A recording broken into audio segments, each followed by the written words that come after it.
this is going to be a faith-promoting story. So if you don't have any faith and you don't want any faith and you don't believe in God and you don't care about God, then maybe you better listen to this.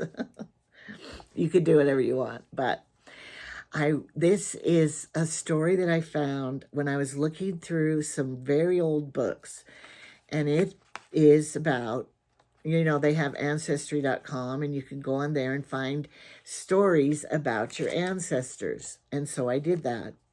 And it also is in a very old book that I found too. And have you watched those YouTube shows where they have the life after death stories and all the people are telling them? And, you can believe them or you cannot. Some of them I believe, some of them I don't. But I have my own family life after death story. And this is it. I found in a book, so I wanted to read it to you. Now, this was in Logan, Utah, when the Logan Temple was being built there in Logan, Utah, if you've seen it before. It's this very historic building there. And it took them 7 years to build, from 1877 to 1884. And they didn't pay people to build the temples back then. It was all volunteer, and they were promised that if they helped build this temple to God, that they would be blessed in their temporal things that they needed and wanted. So I'm going to read the story to you. Building the Logan Temple beginning in September 1877 was the setting of one faith-promoting incident in the life of Joshua Salisbury. And he is my grandmother's grandpa. So, whatever great that makes me. But anyway, he was my grandma's grandpa, and she told about him. And he walked across the plains from Wellsville, overseas in Ireland and Scotland, and he came across on the boat, and then he walked with his children. They went as far as Nebraska, and then his wife died, and he had 2 children. I think it was Sarah and Ellis, which Ellis was my grandma's dad. He was 9 years old when he walked across the plains. They did have a wagon and oxen and plenty. They were the ones who planned well, and they shared with the people who didn't have much. So that was who my great-great-grandfather was. Anyway, so he was from Scotland, and it was said that he had a very dry sense of humor, and he was very Scottish. Okay, so construction of this house of the Lord was a work of love and a test of faith. Joshua Salisbury was at work cutting stone for the temple one day when John Knowles, one of the workers, fell from the temple wall to the rocks below. Joshua, my relative, my grandfather, great-great-grandfather, was a masonite. Anyway, he was really good with the stones and doing the stonework. All right, so John Knowles, one of the workers, fell from the temple wall to the rocks below. His fellow workers rushed down and picked up his dead body and carried it into the office and laid it on a couch. It's kind of crimpled. It's kind of hard to read some of the words. This is the testament Joshua Salisbury bore about 2 years later. He was attending a conference in the Logan Temple, which was filled to overflowing. The speaker could hardly be heard. Joshua Salisbury stood up and in a loud, shrill voice said, "Brethren, I have come 10 miles this morning to hear the servants of the Lord tell me what my duties are. I have not heard one word the speaker has said. Speak up if you want us to hear." I guess he was a little outgoing.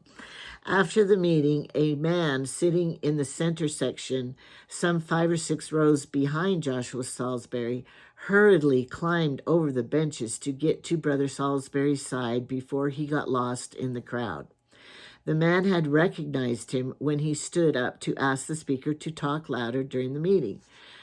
Brother Salisbury, do you know who I am? The man asked. And Joshua Salisbury replied, your face is familiar, but I can't place you. The man then said, my name is John Knowles. I am the man who fell off the Logan Temple.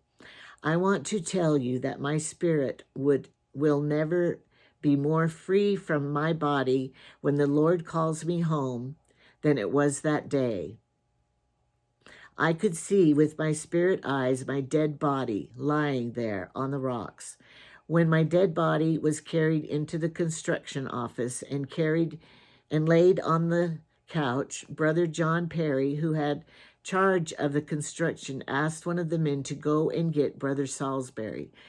We will administer him and send him home, Brother Perry said.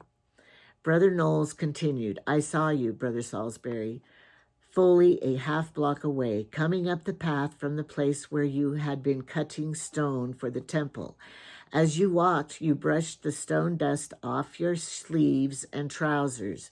You came into the office, poured some water out of the pitcher into a basin. You washed your face and hands, then combed your hair and whiskers. Then Brother Perry said, I will anoint him. After the anointing, he said, now, Brother Salisbury, you seal the anointing. Brother Salisbury, when you said in your prayer, in the name of Israel's God, I command you to be made whole. I opened my eyes. After it was all over, they put me in a buggy and took me home.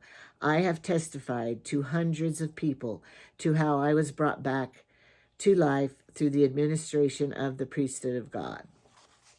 So I wonder how long he was dead for. Long enough for them to go get my great-great-grandfather, bring him back. Okay, so he was really just giving him a prayer to like release his body to, die and go send him home. But instead, Brother Salisbury said that in the name of Israel's God, I command you to be made whole. And he was. So I just think that, with the faith of certain people, it could happen. And in Jesus' time, it was also done.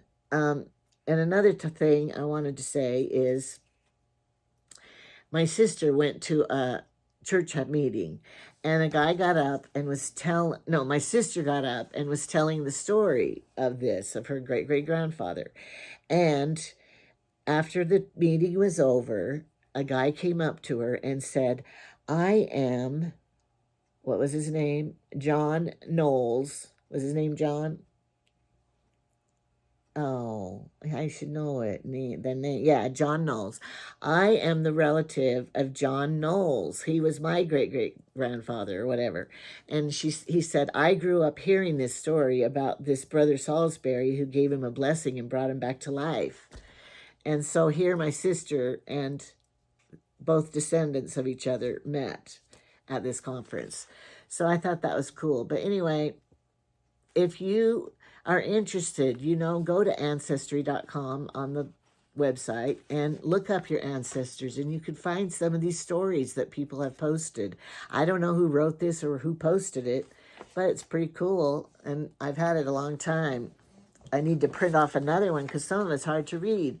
So anyway, whether you believe it or not, it's a pretty cool story, and whether you believe YouTube's life after death stories, my husband watches them all the time, and so some people will say it till their dying death, and you can believe him or not. But I think when we all go to the next life, we'll find out if these things are true or not. Okay, goodbye.